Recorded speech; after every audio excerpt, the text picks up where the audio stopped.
Shalom saudara yang dikasihi Tuhan, khususnya hari ini ibadah awal tahun ajaran 2021-2022 untuk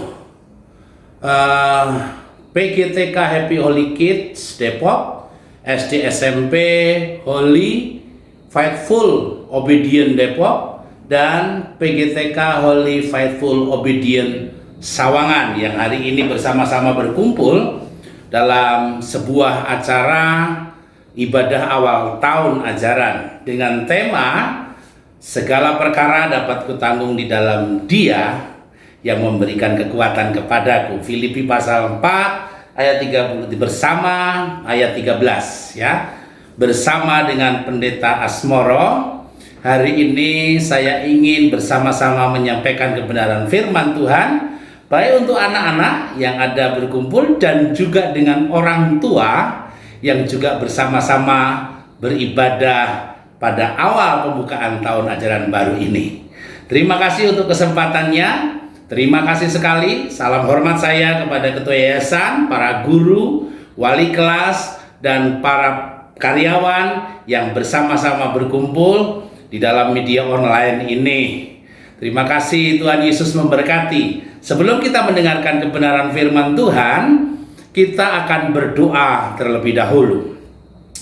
Bapa di dalam surga, kami bersyukur untuk hari ini, kesempatan terbaik hari ini yang diberikan kepada kami untuk kami boleh menjalankan roda pendidikan di akademisi ini Tuhan, di mana sekolah PGTA, SD, SMP, Happy Holy Kids ini Tuhan Yesus, baik yang ada di Depok dan di Sawangan, kami sama-sama Tuhan Yesus merasakan kasih Tuhan yang besar dalam penyertaan Tuhan yang besar. Kami mau mendengar kebenaran firman Tuhan untuk kami boleh diperlengkapi bersama. Kami bisa melewati hari-hari sulit di masa pandemi ini Tuhan, untuk menjalankan pendidikan bersama dengan Tuhan Yesus. Sebagai orang tua yang juga akan terus berjibaku dan bahkan kami akan berkumpul dengan anak-anak kami yang ada di rumah karena belajar melalui daring di rumah Tuhan. Berkati, berikan kemampuan dan kesabaran bagi kami. Kami percaya firman Tuhan yang akan kami terima sungguh-sungguh membuat kami kuat dan mampu menjalani tahun-tahun ini Tuhan Yesus. Terima kasih Tuhan Yesus. Kami siap mendengar kebenaran firman Allah.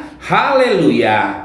Amin. Saudaraku yang dikasihi Tuhan, tema yang diberikan kepada saya sungguh luar biasa. Segala perkara dapat kutanggung di dalam Dia. Saya bisa melakukannya karena Kristus Yesus. Karena ini adalah satu tekad dan iman yang menjadi gerakan dalam setiap hati para pemilik sekolah dan kemudian para guru, wali kelas, dan yang menjalankan pendidikan yang ada. Tuhan Yesus akan memberkati kita melalui pemberkatan firman Tuhan. Mari kita membaca bersama-sama saudaraku di dalam Filipi pasal yang keempat, ayatnya yang ke-13. Segala perkara dapat kutanggung di dalam Dia yang memberi kekuatan kepadaku. Segala perkara dapat kutanggung di dalam Dia yang memberikan kekuatan kepada kita, saudaraku. Saya mau bertanya kepada saudara, sedikit menggoda dalam keadaan seperti ini. Mari saya akan bertanya, saat segalanya menjadi sulit,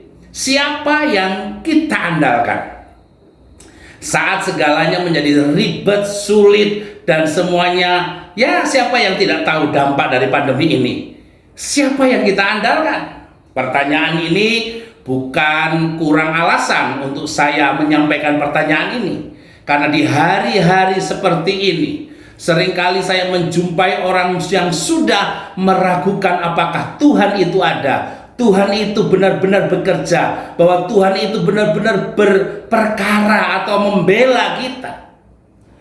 Saya ketemu dengan beberapa keluarga yang terpapar COVID, bahkan dia sudah nggak mau lagi berdoa kepada Tuhan. Dia jengkel sama gereja karena gereja di mana ia beribadah, pendetanya nggak bisa ditelepon, bahkan hanya meminta dukungan doa. Saudaraku yang dikasihi Tuhan, Nah, ketika saya lemparkan pertanyaan ini, mungkin ada beberapa yang sudah mengalami bagaimana mulai meragukan apa yang disebut kemampuan Tuhan, kekuasaan Tuhan. Hari ini saya berkhotbah ini bukan untuk meledek saudara, tapi saya ingin mengajak, ayo pulihkan keyakinan kita, kepercayaan kita kepada Tuhan Yesus di tengah-tengah dunia yang semakin relatif ini. Kita harus tetap percaya pada Yesus Kristus sebagai Tuhan dan Juru Selamat kita di tengah-tengah dunia yang semakin relatif ini, saudaraku yang dikasihi Tuhan. Bagaimana caranya Bapak Ibu sekalian dan adik-adikku yang dikasihi Tuhan? Yang pertama, saudara harus memiliki pengalaman perjumpaan dengan Tuhan. Orang-orang yang sudah memiliki pengalaman perjumpaan dengan Tuhan, saya percaya keadaan yang ada di luar sana, sekalipun virus corona, dia tidak akan menggoyahkan keyakinan kita akan Kristus. Jangan hanya percaya katanya, jangan hanya percaya kepada Yesus karena orang lain, tapi percaya Yesus sungguh-sungguh mengalami Tuhan. Alami perjumpaan dengan Tuhan Yesus secara pribadi. Kalau hari-hari ini adalah hari yang baik, di mana kita sungguh-sungguh mencari wajah Tuhan, mencari Yesus dan mengalami Tuhan Yesus. Kalau saudara memiliki pengalaman pribadi dengan Tuhan, pasti saudara pernah merasakan mukjizatnya, keajaibannya, kehidupan di mana Yesus melimpahi kita dengan berkat-Nya. Adakah saudara mulai meragukan itu? Saudara yang telah mengalami perjumpaan dengan Tuhan, pasti hidupnya akan senantiasa mengandalkan Tuhan. Adik-adik yang kucintai, adakah saudara, adik-adikku yang dikasihi Tuhan mengalami Tuhan? Kalau hari-hari ini belum Anda pernah mengalami pengalaman dengan Kristus, banyak berdoa, berlutut di kaki Tuhan. Hari-hari ini kita diajar untuk terus sungguh-sungguh hidup berjumpa dengan Tuhan, alami perjumpaan dengan Tuhan. Ketika sungguh-sungguh kita mengalami perjumpaannya dengan Tuhan, kita sudah mengalami Kristus. Saudara tetap bisa mengandalkan Tuhan. Nah, saudaraku yang dikasihi Tuhan, yang kedua, kita harus belajar taat, berharap hanya kepada Tuhan. Taat dan setia hanya kepada Tuhan. Jangan kepada yang lain, apalagi dengan berita hoax, mulai percaya dengan hal-hal yang diberitakan yang tidak benar. Saudara mulai meragukan bagaimana Tuhan memelihara bangsa Indonesia ini. Ya, harus tetap percaya kepada Tuhan.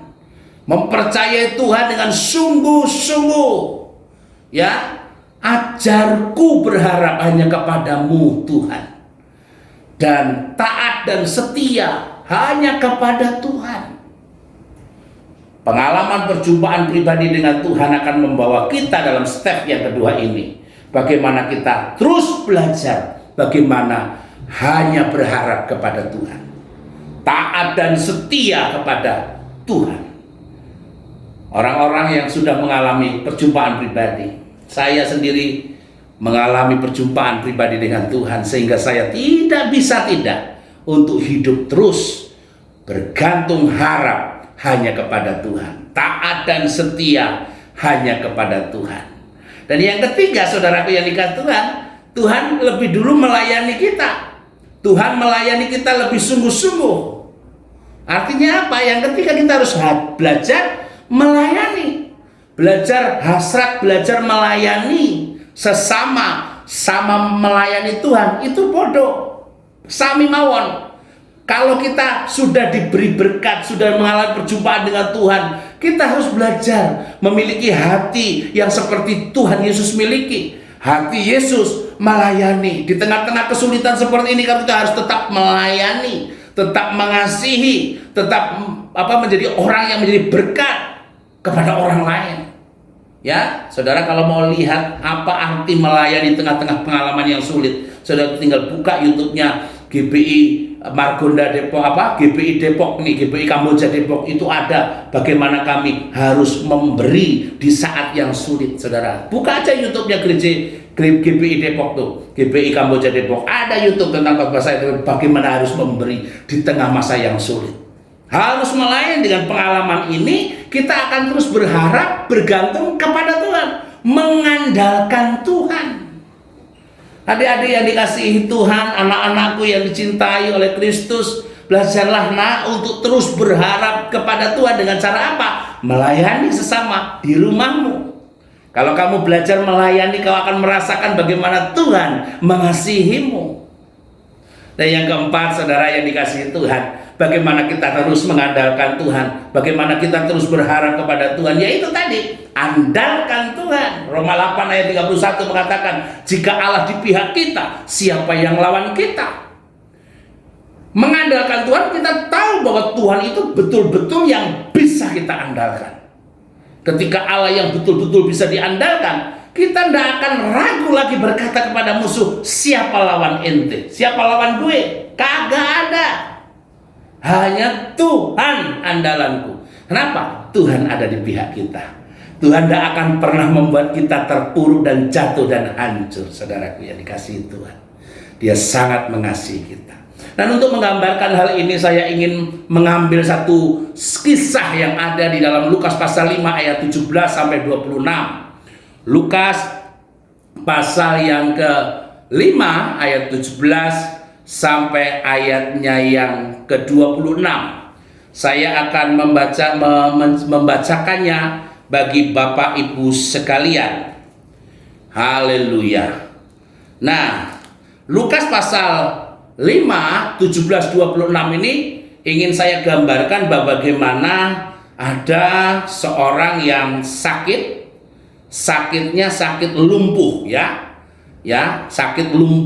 sakit lumpuh yang lama dan agak sulit ditolong ya. Ceritanya saya bangun narasi setelah menafsir ayat ini, saya begini ya, sakitmu memang membuat perbedaan, tetapi kau tetap sahabat kami. Kami senang ngobrol denganmu. 5 sahabat karib ini awalnya kompak ya. Sahabat ini kompak. Tapi setelah satu temannya yang sakitnya sakit lumpuh, dia hanya bisa terbaring berguling kiri dan kanan. Dia tidak bisa bermain bersama lagi. Bertahun-tahun lumpuh hingga kegembiraannya menjadi kering. Keempat sahabatnya ini hampir-hampir tak tahu harus bagaimana untuk menghibur dan mendekatinya. Nah, lalu tiba-tiba dalam ayat 5, 17, 26 ini ada kabar bahwa Yesus akan datang ke Kapernaum. Ada kabar bahwa Yesus akan datang ke Kapernaum.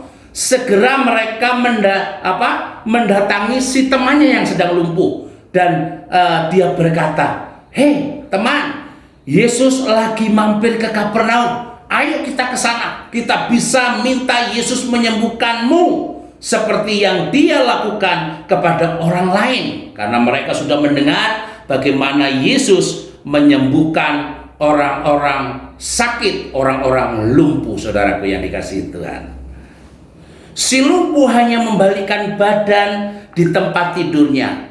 "Sudahlah, tak perlu coba-coba menghiburku." Benar kata pepatah, semangat yang patah mengeringkan tulang. Namun demikian temannya itu mendesak atau mencoba meyakinkan temannya agar bisa dibawa ke Kapernaum dan disembuhkan oleh Tuhan Yesus. 4 temannya ini sengaja memberitahukan keadaan ini dan kemudian, "Ayo cepat, ayo kita berangkat." Tapi yang lumpuh ini sudah ogah-ogah, tapi tetap aja temannya memaksa, dan kemudian ya si lumpuh tidak berdaya, dia harus ikut dengan mereka.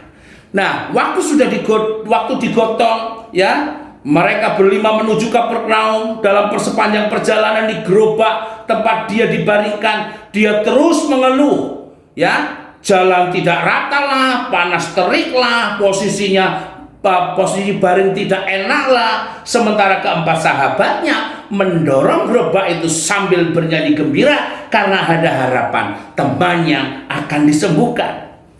Saudaraku yang dikasihi Tuhan, lalu senanglah sesampai mereka di pinggir Kapernaum, mereka melihat ternyata ada kerumpulan orang-orang di sana.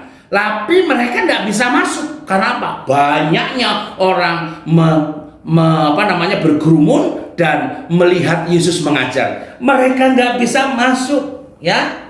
Mereka nggak bisa masuk. Si lumpuh mencoba mengangkat kepalanya untuk melihat apa yang terjadi. Kapernaum tampak ramai. Di atas bukit terlihat satu sudut kota yang padat kerumunan. Mereka terpesona dan berpikir sama, Yesus pasti ada di sana. Mereka segera mendorong gerobak itu menuju ke tempat keramaian. Nah, selesailah imajinasi saya waktu saya menuliskan tafsir ini, saudaraku. Nah, mengantar peristiwa Injil Matius, Markus, Lukas itu, kita pasti ingat bagaimana 4 orang ini membongkar atap, saudara. 4 temannya ini punya ide, dia bawa temannya yang lumpuh itu ke atas rumah dan mereka membongkar atap, saudaraku. Ini kegiatan yang sangat kurang ajar. Bayangkan Yesus sedang mengajar di bawah, lalu 4 teman ini membongkar atap dan membawa si lumpuh ke atas. Bayangkan teman-teman yang murid-murid yang sedang mendengar pengajarannya dan orang-orang Farisi juga yang ada di situ, dia noleh ke atas dan matanya kelilipan pecahan genting atau semacam debu yang terbang dari atas. Kurang ajar banget gitu toh. Itulah yang dilakukan oleh 4 temannya. Dan Tuhan Yesus, nih menarik sekali, Tuhan Yesus lihat semangat dan iman 4 teman si lumpuh yang ogah-ogahan tadi. Lalu diturunkanlah si lumpuh pelan-pelan tepat di muka Yesus. Maksudnya tepat di depannya Yesus mengajar. Apa yang terjadi, saudara? Tuhan Yesus mulai berkata kepada si lumpuh, yakinlah dan percayalah. Si lumpuh merasakan bahwa Tuhan tahu apa yang sedang dirasakannya, tapi Tuhan Yesus tidak merehkan. Merehkan itu tidak memperhitungkan keraguan-raguan si lumpuh ini. Lalu kemudian Tuhan berkata, diampuni dosamu, diampuni dosamu. Dan semua orang Farisi berkata, orang-orang yang di sekitar, kok diampuni dosa bukannya disembuhkan? Ya, mana lebih mudah mengatakan diampuni dosa dan bangkit berjalanlah. Dan akhir cerita, sebelum cerita yang saya panjangkan, akhir daripada cerita itu saudara sudah tahu, si lumpuh tadi pulang dengan jalan kaki dengan 4 temannya dengan gembira karena sudah disembuhkan, sudah dipulihkan. Saudaraku yang dikasihi Tuhan, saya tarik ke kisah kita hari-hari ini, masa-masa pandemi. Ya, bagaimana rekan-rekan kita yang terpapar pandemi, mereka sudah mulai putus asa, hopeless. Saya mau bercerita bahwa saya juga pernah merasakannya, bagaimana saya hopeless, putus asa, tidak punya harapan. Penciumannya nggak ada, rasa mulut nggak ada, mulai pusing, puyeng, dada sesak. Saudaraku yang dikasihi Tuhan, ini sesuatu yang tidak enak. Sudah mulai mikir yang aneh-aneh. Sementara media sosial memberitakan teman sana meninggal, teman sini meninggal. Hopeless, saudaraku. Ya, nggak punya harapan. Sedikit mempersalahkan Tuhan, aku kan hambamu. Ya dah. Tapi waktu itu ada telepon teman, Asmoro, kamu yang kuat. Asmoro, semangat, kamu punya Yesus. Nah, saya sebut hal ini adalah nebeng iman. Nah, ya, saya harus menarik kisah ini ke masa pandemi. Mungkin sebelum kita percaya kepada apa? Mungkin sebelumnya kita sangat percaya kepada Allah yang Maha Kuasa. Tetapi bisa jadi begitu ketika kita tertular virus corona, tiba-tiba kita menjadi lumpuh, kekalutan perasaan ketika tertular, ketakutan yang menggeser keyakinan, bisa tiba-tiba muncul saat yang panik. Entah kenapa berita duka teman-teman yang ada di medsos menciutkan iman kita kepada Allah. Kita mencoba membaca firman Tuhan, memuji Tuhan, penyembahan berulang-ulang, tetapi toh kita tetap hopeless dan lumpuh. Seakan hanya bisa dipulihkan ketika kita berjumpa dengan Tuhan secara pribadi. Maka Tuhan berkata, percayalah anakku, kamu akan disembuhkan. Jadi apa yang bisa kita lakukan hari-hari ini? Call friend. Di luar sana ada begitu banyak orang yang sangat mengasihi Tuhan, yang masih hebat imannya. Call friend. Bagaimana para sahabat bukan hanya berdoa, Tapi hari-hari ini banyak sahabat-sahabat Kristen, pelayan-pelayan Tuhan, konselor-konselor yang siap melayani seperti saya. Ya, saya juga video call kepada teman-teman yang sedang sakit terpapar. Saya teleponin, video call satu-satu, saudaraku. Ada kalanya saya bikinin Zoom bareng, saya bikin lucu-lucu mereka, saya hibur mereka, saudara. Karena saya pernah mengalami. Saya ingin jadi 4 sahabat yang memperjuangkan iman, keyakinan si lumpuh tadi, saudaraku.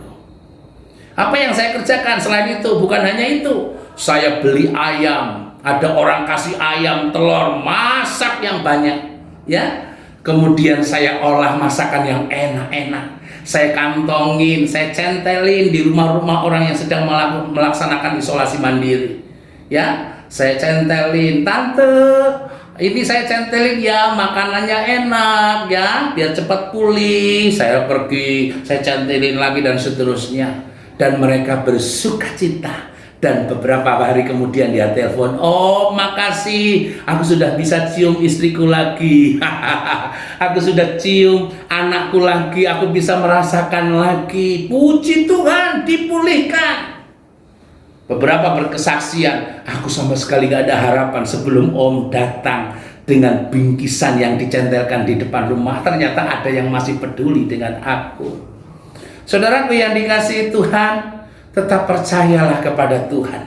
Ya, kita bisa lakukan. Saya mendengar banyak kesaksian bagaimana para sahabat bukan hanya berdoa, tetapi mencarikan rumah sakit, menemani saat isolasi mandiri, menyediakan obat, mengirim vitamin, merasakan memasakkan masakan seperti yang saya lakukan. Bersyukurlah jika kita punya sahabat, apalagi sahabat kita di sorga yang benar-benar rela memberikan nyawanya bagi kita. Pengalaman perjumpaan dengan Tuhan memberikan kekuatan dan kemampuan kita untuk terus mempercayai Tuhan Yesus Kristus. Karena begitu besar kasih Allah akan dunia ini sehingga Ia mengaruniakan anak yang tunggal supaya setiap orang yang percaya kepadanya tidak binasa, melainkan peroleh hidup yang kekal. Supaya kita memperoleh hidup yang kekal, keyakinan bersama dengan Allah yang ada lawan. Ya, andalkan Tuhan, segala perkara dapat kutanggung dalam Dia. Dia yang memimpin aku. Hari-hari ini apa yang saudara pikirkan? Uang sekolah anak, yayasan yang sudah mulai kembang kempis bagaimana mengatur roda, menggaji para guru dan seterusnya. Kalau bukan Tuhan, saudara, gimana bisa melewati hari-hari ini? Percayalah ada ujungnya. Percayalah pasti pandemi ini ada ujungnya. Jangan hujati pemerintah dengan kata-kata yang kasar. Ya, mereka sudah berjuang membela kita. Saudara, tidak ada pemerintahan yang jahat yang ingin membunuh rakyatnya. Jangan. Tidak usah percaya sama Lois itu yang mengatakan hoax corona itu. Saudaraku, saya sudah merasakan adanya corona itu kok. Bukan flu biasa. Saudaraku yang dikasihi Tuhan, ayo percayalah kabar yang benar, berita yang benar, bukan hoax. Orang-orang yang gak bertanggung jawab itu, ya. Nggak mungkin Pak Jokowi ingin menelantarkan rakyatnya, nggak mungkin. Hari-hari kemarin saya melihat Pak Jokowi belusukan ngasih sembako orang-orang yang susah. Saudaraku, saya bukan fanatik, enggak sih. Saya melihat kok pemerintah bekerja. Ya, tidak ada. Kita pasti ayo dukung, taat. Ketaatan kita kepada pemerintah, mentaati prokes dan seterusnya. Saudara juga taat kepada Tuhan. Ya. Belajarlah taat. Kalau belum boleh keluar rumah, nggak usah.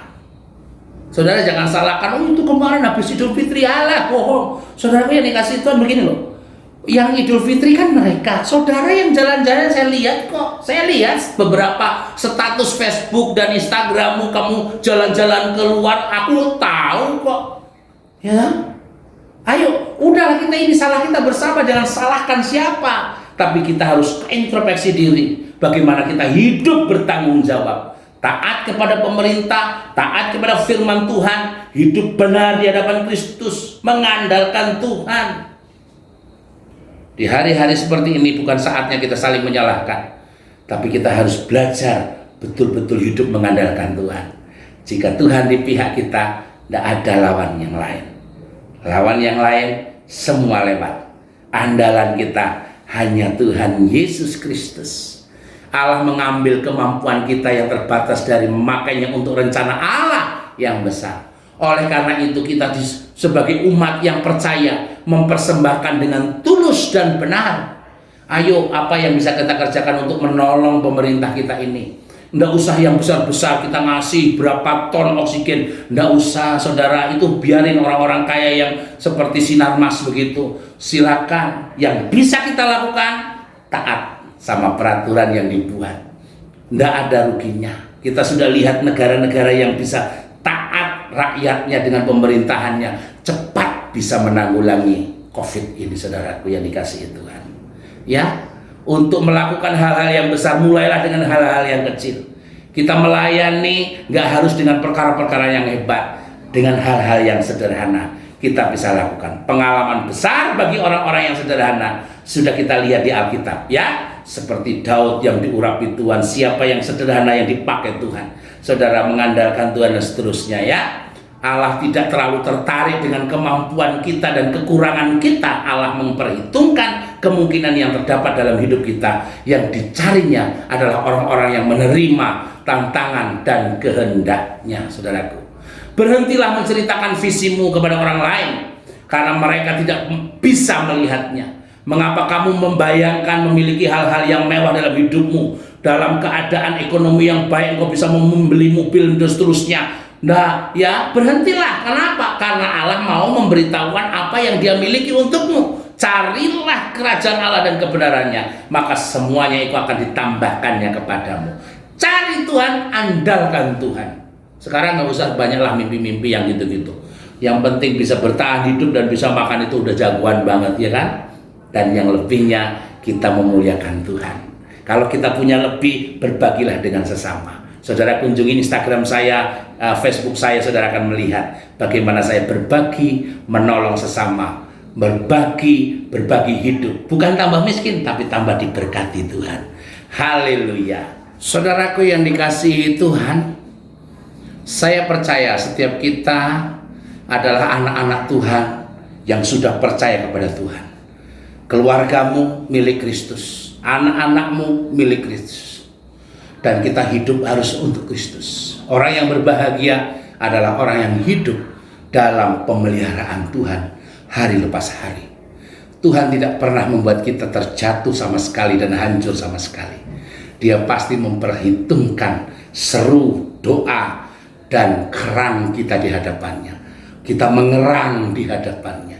Kita berdoa buat bangsa ini supaya bisa melewati masa-masa sulit ini. Kita bukan hanya berdoa untuk bagaimana kita dicukupkan saja, tapi kita juga berdoa buat orang lain juga diberkati melalui hidupmu, melalui hidup kita sebagai orang-orang yang percaya kepada Tuhan. Dalam masa pandemi, kita harus juga mendidik anak-anak kita dengan kasih sayang. Ajarkan bahwa kita adalah orang tua yang mengandalkan Tuhan. Maka anak-anakmu di rumah juga akan mengandalkan Tuhan, meniru apa yang dilakukan oleh Tuhan Yesus. Hari-hari ini tidak perlu marah. Marah hanya membuat kita menjadi kecewa. Hari-hari seperti ini, ayo kita belajar bersyukur dan mensyukuri apa yang Tuhan sudah tetap berikan kepada kita. Kalau hari ini kita bisa lewati, masa besok kan tidak. Kita terus berjalan dan melangkah bersama dengan Tuhan. Saya ingin berdoa buat Bapak Ibu sekalian, buat yayasan, buat gereja, buat para anak-anak Tuhan, anak-anakmu. Aku ingin berdoa hari ini. Kalau kami, hamba Tuhan ini bisa mampu melewati, dan bahkan bukan hanya itu, kami melayani sesama, itu karena Tuhan yang sudah membela dan memberkati hidup kami. Saudaraku yang dikasihi Tuhan, mari aku berdoa buat saudara-saudara yang dikasihi Tuhan. Bapa yang ada di dalam surga, kami berdoa secara khusus untuk sekolah yang ada di Kamboja Depok ini, Tuhan Yesus. Memberkati seluruh lembaga pendidikan ini Tuhan. Mulai Tuhan dari yayasan pokok kegirangan bangsa ini Tuhan. Dalam ibadah awal tahun ajaran 2021 ini, biarlah PGTK Happy Holy Kids Depok, SD SMP Holy Faithful Obedient Depok ini Tuhan, dan PGTK SD Holy Faithful Obedient Sawangan Tuhan, Biarlah kami sama-sama mengimani tema yang diberikan kepada kami Tuhan. Kami dapat melakukan segala perkara di dalam Tuhan dan kami hanya mengandalkan Kristus. Berkati orang tua, berkati yayasan, berkati setiap staf guru yang ngajar, para karyawan yang ada, diberkati oleh Tuhan. Berikan perlindungan dan kesehatan, jauhkan dari COVID yang senantiasa menghantui kami. Kami percaya Tuhan akan menolak, menghardik, dan Tuhan tidak izinkan anak-anak Tuhan mengalaminya. Kami percaya Tuhan melindungi kami, Tuhan Yesus. Terima kasih Tuhan Yesus untuk hari-hari ini. Kami percaya berkat Allah tercurah atas setiap keluarga kami. Kami berdoa Tuhan, biarlah kiranya damai sejahtera daripada Allah Bapa, kasih sayang Tuhan Yesus Kristus serta penyertaan Roh Kudus memberkati hidup kami sekaliannya, memberkati sekolah HFO Tuhan di dalam nama Tuhan Yesus. Haleluya, haleluya. Amin. Saya Pendeta Asmoro mengucapkan dan selamat senantiasa untuk terus menggulirkan pendidikan di tahun ajaran yang baru. Tuhan Yesus memberkati, Tuhan Yesus memberkati keluarga dan juga anak-anak kita. Haleluya.